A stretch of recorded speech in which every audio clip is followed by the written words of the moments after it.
বর্ষার বৃষ্টি শুরু হতে না হতেই রাস্তাঘাটের বেহাল দশা ও বেহাল নিকাশি ব্যবস্থার ছবি উঠে এলো পুরাতন মালদা ব্লকের শাহপুর গ্রাম পঞ্চায়েত এলাকায়। জানিয়ে চাপানো উত্তর শুরু হলো তৃণমূল বিজেপির। নিম্নচাপের প্রভাবে গত 3 দিনে মালদায় বেশ কয়েক দফায় বৃষ্টি হয়েছে। আর বৃষ্টিতে পুরাতন মালদা ব্লকের শাহপুর গ্রাম পঞ্চায়েতের বেশ কিছু এলাকায় রাস্তাঘাটে জলমগ্ন পরিস্থিতি তৈরি হয়েছে। ছাতিয়ানমোড় নিউ জিএসএফপি প্রাথমিক বিদ্যালয় চত্বরে হাঁটু সমান জল জমেছে। গোটা বিদ্যালয় প্রাঙ্গণে জল থই থই পরিস্থিতি নজরে এসেছে। বিদ্যালয়ের প্রধান শিক্ষক জানিয়েছেন, ফি বছর বর্ষার সময় তাদের বিদ্যালয় চত্বরে এইভাবেই জল জমে যায়। শিক্ষক শিক্ষিকা থেকে শুরু করে খুদে পড়ুয়ারা চরম সমস্যায় পড়ে, যেমনটা পড়েছে এবারও। এই স্কুল তো প্রতি বর্ষাতে এরকম অবস্থা হয়, দেখতেই পাচ্ছেন। হ্যাঁ, জল জমে যায়, একটু বৃষ্টি হলে এখানে জল জমে যায়। হ্যাঁ, জল জমে গেলে বাচ্চারা অনেক সময় পড়ে যায়। হ্যাঁ, তারা নোংরা অবস্থা, অনেক সময় বাচ্চাকে ফেরত যেতে হয়, আবার অনেক সময় বাচ্চারা স্কুলে আসতে পারে না এই ইসের জন্য। এ তো গেল প্রাথমিক বিদ্যালয়ের কথা। এবারে আসি শাহপুর শিব মন্দির থেকে নাগেশ্বরপুরের রাস্তার কথাই। বর্ষা পড়তে না পড়তেই সেই রাস্তা খানাখন্দে ভরে উঠেছে। জায়গায় জায়গায় রাস্তার মাঝে তৈরি হয়েছে বড় বড় গর্ত। সেই সমস্ত গর্তে বৃষ্টির জল জমে মরণ ফাঁদ তৈরি হয়েছে। যানবাহন চালক থেকে শুরু করে সাধারণ পথচারীরা সমস্যায় পড়ছেন। বিশেষ করে শাহপুর এলাকার দুটি হাই স্কুল এবং একটি প্রাথমিক বিদ্যালয়ের পড়ুয়াদের স্কুলে যাতায়াত করা দুষ্কর হয়ে পড়েছে। মানে দীর্ঘদিন ধরে অনেক বর্ষাকাল আসলে বৃষ্টি পড়ে, জল গর্ত হয়ে যায়, জল জমে যায়, তখন পড়ে যায়, তারপর দিন স্কুল আসতে পারি না, অনেক অসুবিধা হয়ে যায়। আমাদের স্কুলে যাওয়ার একটা রাস্তা, এই রাস্তাতে একটু জল জমে, এই রাস্তায় গর্ত আছে অনেক, এই রাস্তায় বলার পরেও ঠিক করছে না। শাহপুরবাসীর এই সমস্যা আজকের নয়, দীর্ঘ কয়েক বছরের। কিন্তু সমস্যা সমাধানে পঞ্চায়েত থেকে শুরু করে ব্লক প্রশাসন কেউই কোনো পদক্ষেপ গ্রহণ করছে না। ফলে দিনের পর দিন দুর্ভোগ ভোগান্তি সহ্য করতে হচ্ছে। রাস্তা তো আমাদের শিব মন্দির থেকে গার্লস স্কুল পর্যন্ত প্রচুর জল থাকে, হাঁটু পর্যন্ত জল, চলাচল খুবই অসুবিধা হয়। এই জন্য আমরা সরকারের কাছে জানতে চাইছি, এবার মেম্বারের কাছে জানতে তাড়াতাড়ি যেন সুব্যবস্থা হয়। এই রাস্তার অবস্থা খুব ভয়ঙ্কর রাস্তা।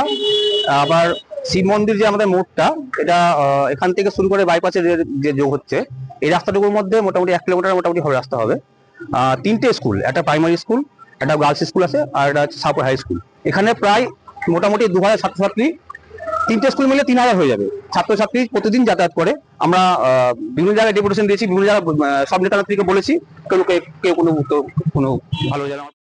এদিকে এই পরিস্থিতির জন্য শাহপুর অঞ্চল তৃণমূল নেতৃত্ব বিজেপি পরিচালিত গ্রাম পঞ্চায়েত, পঞ্চায়েত সমিতি, বিজেপি বিধায়ক এবং সাংসদকে দায়ী করেছেন। যার পাল্টা জবাব দিতে গিয়ে তৃণমূলকে দোষারোপ করেছেন মালদা কেন্দ্রের বিজেপি বিধায়ক গোপাল চন্দ্র সাহা। এখানকার এমএলএ, এমপি, প্রধান, জেলা পরিষদের মেম্বার, পঞ্চায়েত সমিতির সভাপতি, পঞ্চায়েত সমিতির মেম্বার প্রত্যেকে ব্যর্থ। আমরা 21 জুলাইটা পার হয়ে গেলাম, এরপরে বড় বৃহত্তর আন্দোলন নামবো। তৃণমূলের কাজ হচ্ছে অভিযোগ করা, নিজেরা কিছু করে না। এদের সরকার আছে পশ্চিমবাংলায়, এগিয়ে বাংলা বলে এরা, কিন্তু নিজেরা না করে অপরের ঘাড়ে চাপিয়ে দেয়। ওই রাস্তাটা হচ্ছে প্রধানমন্ত্রী গ্রাম সড়ক যোজনার আন্ডারে, প্রধানমন্ত্রী গ্রাম সড়ক যোজনা স্কিমে সেন্ট্রাল গভর্নমেন্ট টাকায় রাস্তা নির্মিত হয়েছিল। আমি বসে নাই, দেখুন 17/4/25 এক্সিকিউটিভ ইঞ্জিনিয়ার WBSRDA মালদাকে চিঠি করেছি, এই রাস্তার বেহাল দশা, এই রাস্তা যাতে মেনটেন করা হয়, কিন্তু এখন পর্যন্ত সেটা হলো না। মানুষ চলাচল করতে পারছে না, বৃষ্টি হচ্ছে, বর্ষা নেমেছে, আরও বেহাল অবস্থা রাস্তা। কেন হচ্ছে না? রাজ্য সরকার বসে আছে, সেন্ট্রাল গভর্নমেন্টের টাকা রাস্তা নির্মিত হয়েছে, রক্ষণাবেক্ষণের দায়িত্ব হচ্ছে, এক্সিকিউশনের দায়িত্ব রাজ্য সরকারের। গত দিনের বৃষ্টিতে গ্রামের মূল রাস্তায় জলমগ্ন পরিস্থিতি, যার দরুন চরম সমস্যায় সাধারণ গ্রামবাসী থেকে শুরু করে স্কুল ছাত্রছাত্রীরা। বৃষ্টির জমা জলে বুধবার এমনই দুর্ভোগ ভোগান্তির ছবি উঠে এলো মালদার রতুয়া 1 নম্বর ব্লকের রতুয়া গ্রাম পঞ্চায়েত এলাকায়। জানা গেছে, রতুয়া গ্রাম পঞ্চায়েতের পশ্চিম রুকুন্দিপুর শিব মন্দির পাড়া থেকে হাই স্কুল পাড়া পর্যন্ত প্রায় 500 মিটার রাস্তায় কোনো নিকাশি ব্যবস্থা নেই, যার দরুন একটু বৃষ্টি হলেই সেই রাস্তায় জল জমে যায়। যেমনটা জমেছে গত 2 দিনের বৃষ্টিতে। বর্তমানে গোটা রাস্তায় জল থই থই পরিস্থিতি তৈরি হয়েছে। সেই জমা জল ভেঙে যাতায়াত করতে বাধ্য হচ্ছেন গ্রামবাসীরা। জল ভেঙে স্কুলে যাচ্ছে পড়ুয়ারা, ফলে সাধারণ গ্রামবাসী থেকে শুরু করে পড়ুয়াদের ভোগান্তি উঠেছে চরমে। তাই দুর্ভোগ ভোগান্তি থেকে মুক্তি পেতে দ্রুত সমস্যা সমাধানের দাবি জানাচ্ছেন গ্রামবাসীরা। একটু বৃষ্টি হলে এক হাঁটু ট্রান্সফরমার থেকে শুরু করে এক হাঁটু জল জমে যায়। কখন যে কী দুর্ঘটনা ঘটবে তা বলা মুশকিল। একটা ড্রেন এবং পাশে কলভার্ট রয়েছে, সেটা খুলে দিলে আমরা সেটা একটু অসুবিধা। প্রায় 20 বছর ধরে আমরা গ্রাম পঞ্চায়েতের মেম্বার এবং প্রধানকেও জানিয়েছি, কিন্তু সেই জানিয়েও কোনো ফল পাওয়া যায় না। রাস্তায় জল জমে গেছে, কাদা হয়ে গেছে, হাঁটতে পারছি না, আমরা পড়ে যাচ্ছি, পুরো রাস্তায় জল গেছে। স্যারকে বলছি, স্যার শুনছে না।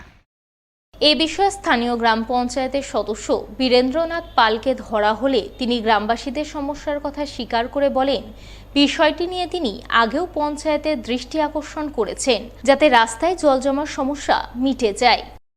গ্রামবাসীরা যে অভিযোগটা করছে এই অভিযোগটা সত্য আছে, কিন্তু যেটা শিব মন্দিরের কাছে যে পাকা রাস্তা আছে, এনএইচ রাজ্য সরকারের যে রাস্তাটা রয়েছে তার নিচে পিডব্লিউর নিচে একটা কালভার্ট আছে, জল নিকাশি ব্যবস্থাটা, সেটা পিডব্লিউ থেকে ওটা বন্ধ করে দিয়েছে। এবার ওইখানে যে জলগুলো জমছে, একটু বৃষ্টি হলেই কিন্তু এক হাঁটু জল জমে যাচ্ছে, জল নিষ্কাশির কোনো ব্যবস্থা নাই। আর ওই ড্রেনটা যদি পিডব্লিউ থেকে যদি খুলে দেওয়া যায় তাহলে সব জল ওইটা দিয়ে কালিন্দী নদীতে পৌঁছে যাবে। ওখানে একটা সমস্যা রয়েছে। আর একটা সমস্যা রয়েছে ডিলারের বাড়ির সামনে স্কুলের মেন রাস্তায়। এবার সেখানে একটু বৃষ্টি হলে এক হাঁটু জল জমে যায়, কিন্তু ওখানে জল নিষ্কাশি ব্যবস্থা নাই। তো বারংবার আমি বলেছি, প্রধানকে বলেছি, কিন্তু কাজের কাজ কিছু হচ্ছে না। এর আগেও বলেছি, আবারও বলবো, যাতে এটা সুরাহার ব্যবস্থা যাতে করা হয়।